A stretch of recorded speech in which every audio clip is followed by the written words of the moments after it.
Welcome to the Bringing the Human Back to Human Resources podcast, the podcast all about the delicate balance between people and business, and quite literally, reconnecting the two.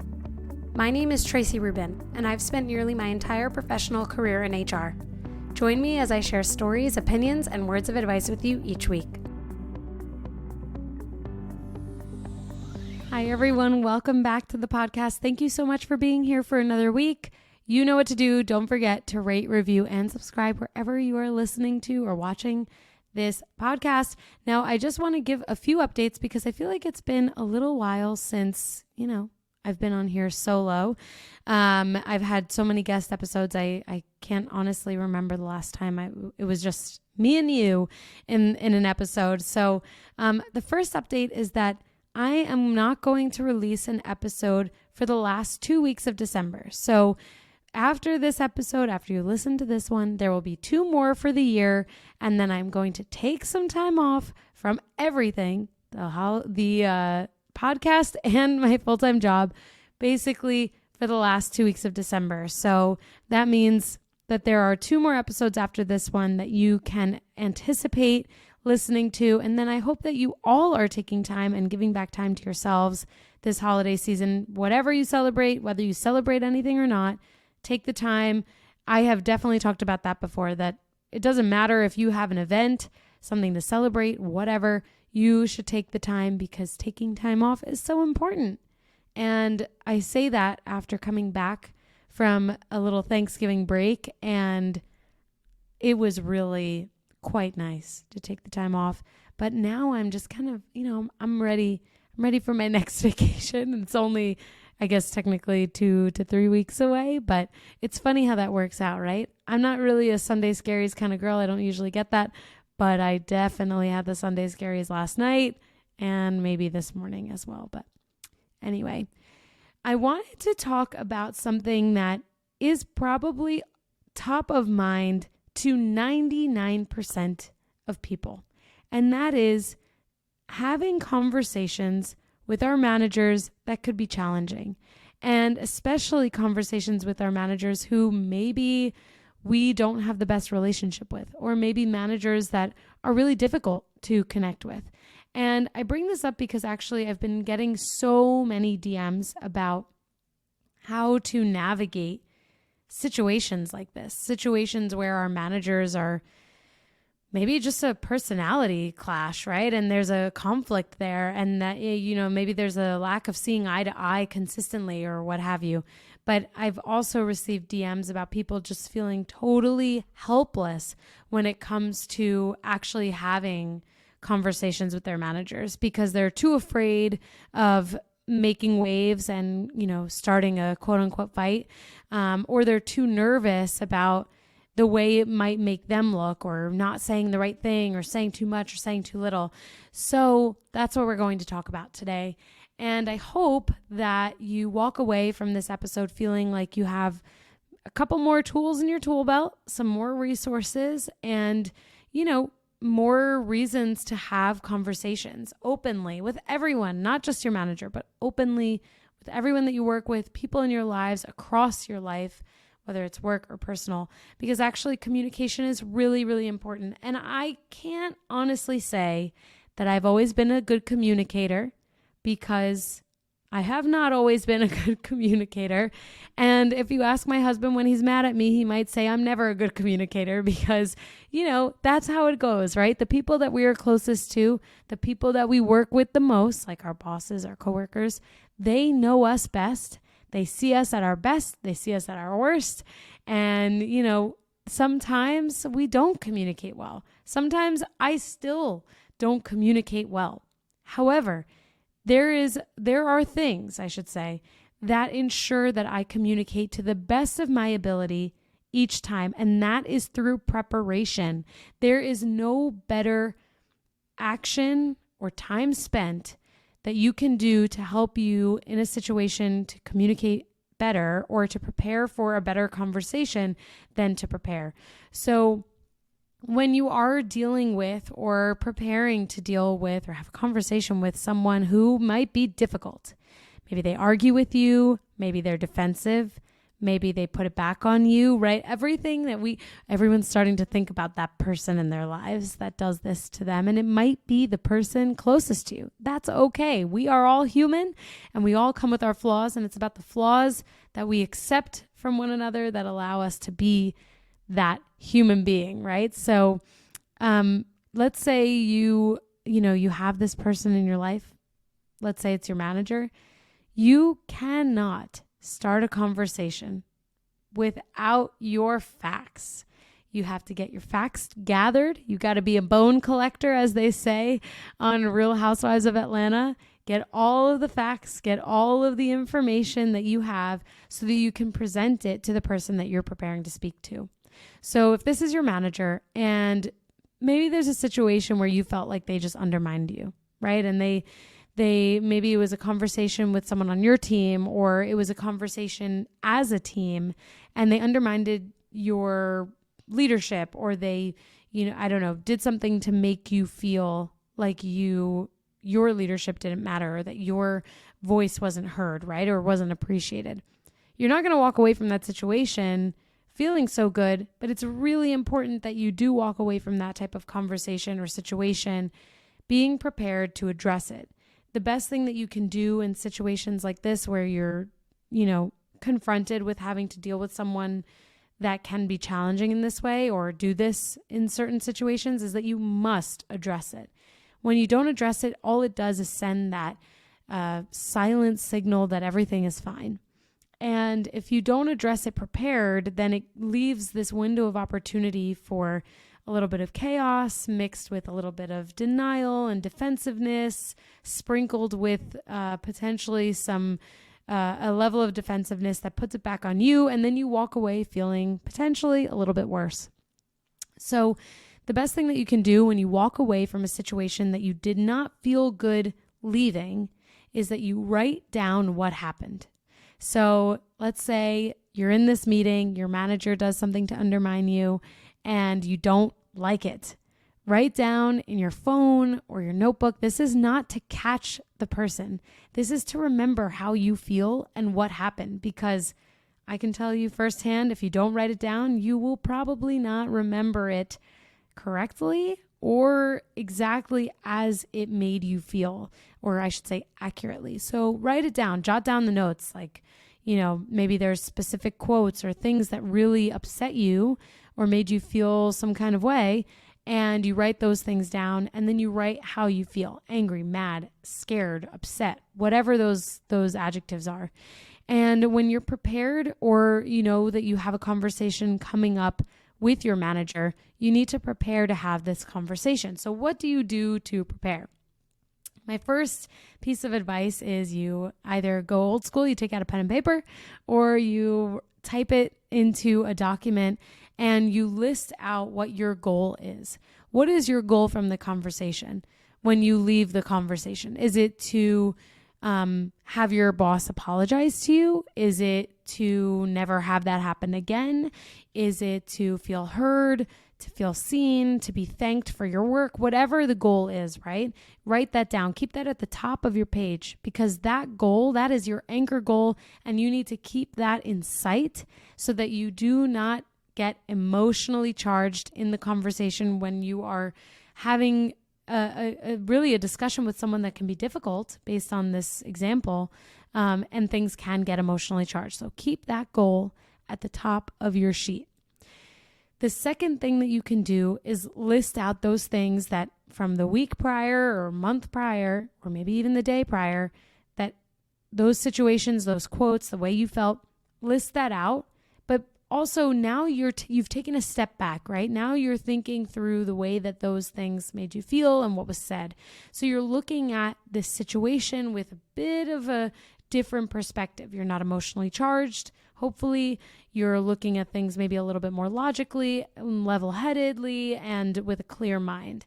So you might actually say, oh, well, that wasn't so bad. That's not really the issue that I have with this situation. I'm going to focus on these 3 things rather than these 5 things. You might also say, conversely, that all of those things are so really important and you have to address all of them.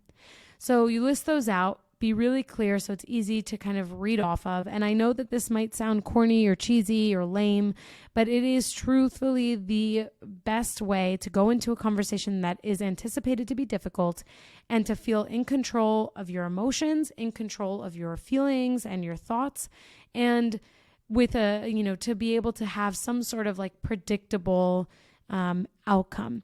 Now, of course, you can only control the things that you can control. You cannot control the person's reaction. In this case, if it's your manager or your coworker, you cannot control how they react, but you can control the way that you react, the way that you speak, and the way that you redirect things. So now you have your goals at the top, you have your the situation in the middle, the behaviors, the way that the feelings, all of that. At the bottom, you kind of have to bookend this conversation or close the conversation with what you need going forward. Now, if you have listened to the podcast closely over the years, you know these are the same things that I recommend you do when you are coaching an employee and when you are managing their performance, whether it's subpar or totally missing the mark. And that is not a coincidence. There is no coincidence between managing an employee and managing up with your manager. It is intentional to grow and skillfully develop these abilities to have clear and concise and detailed conversations with your employees to improve their performance, the same as you are going to have clear and concise and detailed conversations to improve the leadership from your manager or the experiences that you're having with your coworkers, whoever you're having this conversation with. That is all absolutely intentional. So the stronger your ability is to coach an employee or to, course correct and have those conversations with an employee, the more confident you should feel having those conversations with your boss or someone, in a leadership position, maybe above you or beside you, even if it feels much more difficult, which in many cases, it might actually be more difficult to do this, to manage up or, give feedback directly to people who are working with you or who you work for rather than the people who work for you. Like, I get that. It might actually be more difficult. However, you have the skills, right? If you develop those skills every day and you focus on those skills every day, when it comes down to having a difficult conversation like this one with your manager or someone else, you will be able to rely on those skills that you've developed. It's like muscle memory in a sport. If you have swung a bat 1,000,000 times over, when you get a bat back in your hands 5 years later, you're still going to know how to swing that bat. So it might be a little while since you've had to manage up or even had to manage anyone, but those skills are there. It's just a matter of fine tuning them. So you have your 3 categories, right? The goal, the situation, behavior, feelings, all of that, and then what you need. So that's like the closing statement. That's the commitment that we always say we need to get whenever we are coaching an employee. That commitment is what, in a conversation with your manager, will allow you to say, hey, I'm following up on this. You committed to me that we would be able to have more transparent conversations. Let's say that was the commitment, right? You committed to me, maybe using this previous example from earlier, you committed to me that you would speak in a tone that was more patient and where you asked more questions rather than assuming things of me. However, this last time the same thing kind of happened. Are we still on the same page, right? So the commitment allows you to follow up much more succinctly without having to go through all of these steps.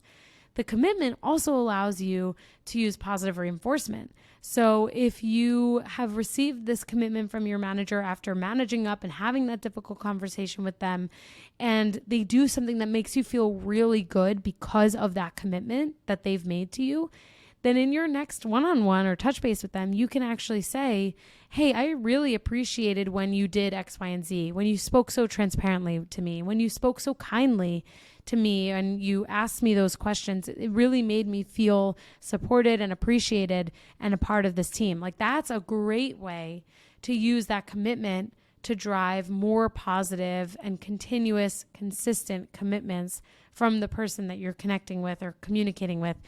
Now, I say all of these things like it's so easy for me. It's not. I just remember and keep these skills in mind if ever I need to use them. And I tend to engage in a lot of conversations where I'm supplying this type of advice. But please don't be mistaken. This is not easy by any means. This should not feel easy if you're taking this episode and walking away with new tools to implement. It is not going to feel easy, whether it's your first time or your 15th time managing up or managing out if you're, giving feedback to a peer, let's say. It's never necessarily going to feel easy. It's just that you're going to feel more confident doing it, because that is the biggest gap that I have seen, at least in conversations with leaders, is that there's a lack of confidence in having these conversations. Like things where things are said like, I'm scared to have this conversation. I don't think this person's going to listen to me. I don't think that they care. I don't think that they like me. Why should they listen to me, right? Those phrases show that the person who is trying to prepare to have this conversation doesn't feel super confident, because it is scary. It is scary to have conversations where you're telling someone to their face, maybe through Zoom, but still to their face, that they did something that you didn't like. And I'm sure we can all think back to the first time we had some sort of confrontation. You might get that adrenaline rush. You might get that feeling of nervousness, of anxiousness, right? But at the end of the day, there is a sense of empowerment that comes with having these conversations, and hopefully successful conversations. Now, certainly not every single conversation is going to go the way that you want and meet the goals that you have at the top of your sheet. But having the conversation is a very, very, very important first step. And you should also walk away from those conversations thinking, is there anything that I could have done differently? Should I, take a step back and approach this differently? Am I, in need of asking someone for an unbiased opinion? Like, those things might come up before, during, and after a conversation like this. So of course, I always encourage getting a third party. That is always helpful. Of course, you should also make sure that they are someone that will keep this information confidential, just out of sake for you and your manager, if that is the situation. But again, all of these things are really challenging. And when we think about this sense of empowerment that comes with having a conversation like this, that this is one of the ways in which a conversation of this scale, in this manner, is really mutually beneficial. It's beneficial for the manager or the person on the receiving end, because you're expressing your care and consideration for them. I really believe that when someone gives you feedback, it's because they want to see you do better, or they want to see you continue to do good things, because feedback, of course, can be good and, or I should say positive and constructive. And so the other side of that is that it's also really good for you, because you're going to feel more empowered, more confident to have these conversations more often. And the more often you have these conversations, the less you're going to freak out about them, and the better you'll feel overall. So I think the final thought on this is that when it comes to confrontation, this is a word that tends to scatter masses, right? Like, people run away from confrontation. They're afraid of it. They think it's a bad thing. And people really tend to say, I'm not confrontational, right? But it's okay to be confrontational, coming from someone who is confrontational. But I say this because it's about the type, or I should say it's not the confrontation. It's the type of confrontation. It's the way you have a confrontation that makes it good or bad. I am confrontational, and I have had bad confrontations where I have gone into conversations ill-prepared, emotional and lacking facts. And what does that get me? Just the same emotion that led me to that confrontation or that conversation, just amped up with more emotion. And it doesn't do anyone any justice. It serves no good for anyone to go into a situation like that. So a good confrontation is something like this, where you're prepared and you're level-headed and you're ready to have a discussion about something that upset you and that you want to see change. So I do hope that for those of you who are like, oh, I don't like confrontation, I avoid it at all costs, I hope that you see that by avoiding these things, it kind of only makes things a little bit more harder and more challenging for you, because you are, at the end of the day, the one saying, I feel this way, this is how I feel. And the one empowered to do something about it and to say something about it, to make or inspire and empower that change. And so, of course, while the change has to come from the person that you are confronting and having a conversation with, you are also the person to make them aware of it. So I don't know if I've just watched way too much Real Housewives to see all of this confrontation and all of the ways that it could have gone differently, or if I was just inspired by your DMs. But either way, I do hope that this information has been helpful to you and that you walk away feeling a little bit more confident, a little bit more empowered, and ready to take on that next conversation that might be really difficult and challenging, because you can do it. And once you do it, you're going to feel amazing. That I know to be true for sure. So listen, I'm going to leave you on that note. And I do hope that you send me in your messages if there are stories or examples that you can share following this episode, or even from prior to listening to this episode that you thought of as you were listening. I would love to hear your stories. I hope you enjoyed the episode. Don't forget to rate, review, and subscribe. And again, just a reminder, there will be 2 more episodes for the rest of the year. The final 2 weeks of December will be podcast free. I hope that you also rejuvenate and recuperate and reset and do all of the things that we're supposed to do as we prepare for a new year. Thank you so much for listening, and I'll see you next week.